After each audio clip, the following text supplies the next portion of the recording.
Hey everybody, how's it going? I have some happy news for you all today. Also, a channel that you should check out called PBK Reviews. PBK Reviews, I'll leave a link down below. He took apart a Google Pixel 6 Pro to check out and see if you could change the camera on it without having to deal with some sort of error or it not working. As I discussed in this video on October 11th, somebody was so kind as to leak a service manual to the Pixel 6 and the Pixel 6 Pro. They messaged me in Discord and they also posted it to my wiki over here. And if you read that manual, it makes it sound like you're going to have to do some pairing or something special to get the camera to work if you're changing the camera or the logic board.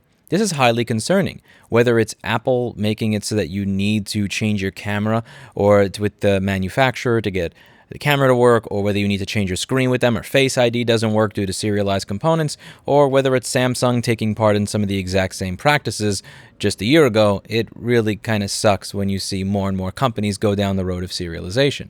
This phone was not out yet at the time, so I asked my audience, does anybody have this engineering sample, get their hands on it in some way so that they can try it and confirm whether or not this is the case? Not only does the camera work when you change it, but they've also released a tool for the fingerprint sensor. So if you have an iPhone, you know that the fingerprint sensor is not going to work if you change it at an independent repair shop or yourself. You need to go to an Apple authorized service provider. What's happening here with the Pixel 6 and Pixel 6 Pro is they're making the tool required to pair a new fingerprint sensor to the phone downloadable and accessible to everybody. Not authorized, not just third party. Like, you own the phone? Here's the tool. That is a cool piece of progress. Why this doesn't feel like a giant win?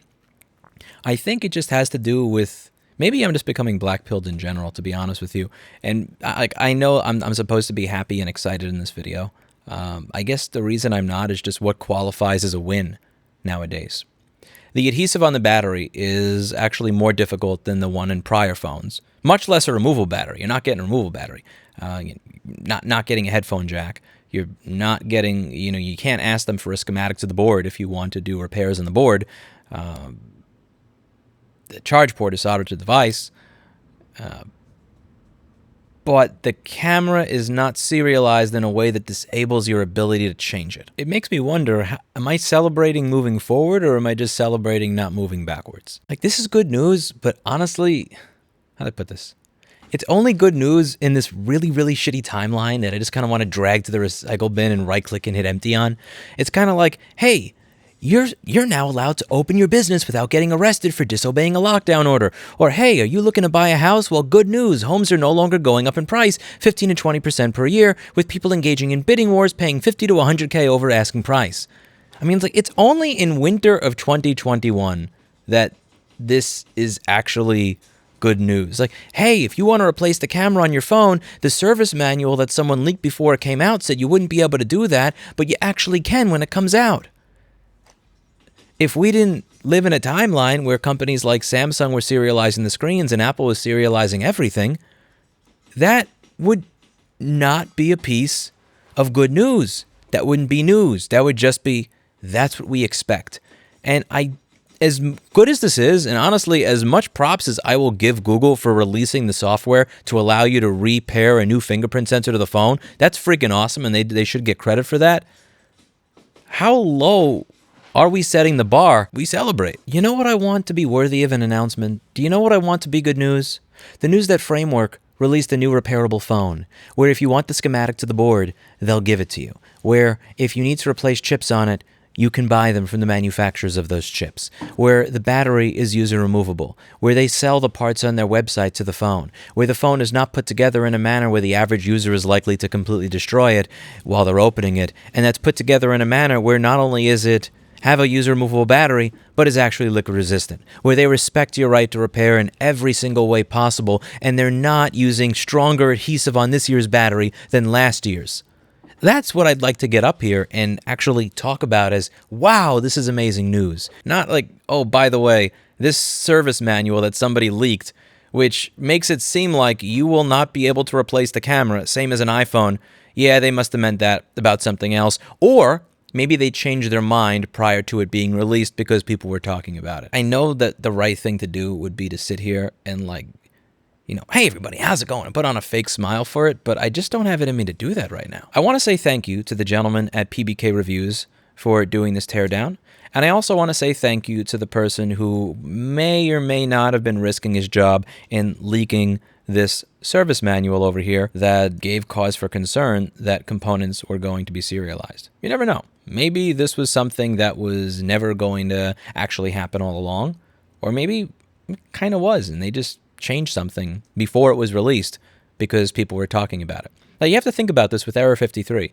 Error 53 with Apple, with the iPhone, it was never done as to be evil. They didn't do Error 53 to be evil. Error 53 was there so that if the fingerprint sensor was not properly paired to the processor or whatever, that the phone would not make it to store shelves, that it would give you an error before it made it to store shelves. Error 53 was never supposed to continue to be there once the phone was actually delivered to you. That was supposed to be some sort of debugging firmware or something.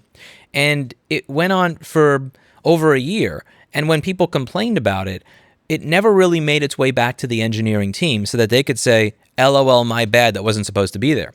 And you had the PR wing of Apple saying, oh, this is for security, or the independents must have screwed something up, and they didn't. It was a bug, and it was a bug that was left in there that had no reason to be there. And granted, it took a lot of talking and people pointing it out and bringing attention to it after the fact for it to finally be fixed. But it's kind of cool if something like that, if it was actually a bug, or if this is not how this was supposed to be designed, you never know. Again, maybe there was never going to be any sort of serialization or pairing whatsoever. Or maybe somebody saw someone mention this somewhere and decided, oh, whoops, you know what? Let's fix that before it's released rather than a year or two after. I'm happy that the camera's not serialized. I really am. And I'm happy that you can change the fingerprint sensor and that they give you the tools to do so. And I hope more manufacturers follow that example. Let people replace their camera. Let people replace their fingerprint sensor if they want to. Don't senselessly and endlessly fearmonger over it. That's a good thing. I'm happy that what you see in this service manual over here does not translate into reality, because that would have been admittedly a crappier timeline than this one if what you read in this service manual were to be read in the same manner as Apple or what Samsung is doing. That's it for today. And as always, I hope you learned something. By the way, if you're going to the ERC, Electronics Recycling Reuse Conference in Illinois, I will be there tomorrow and for some of Tuesday. Be sure to say hi. See you in the next video. I got to go to sleep because I have a flight around 5 or 6 a.m. tomorrow. That's going to be fun to wake up for. See you in the next one.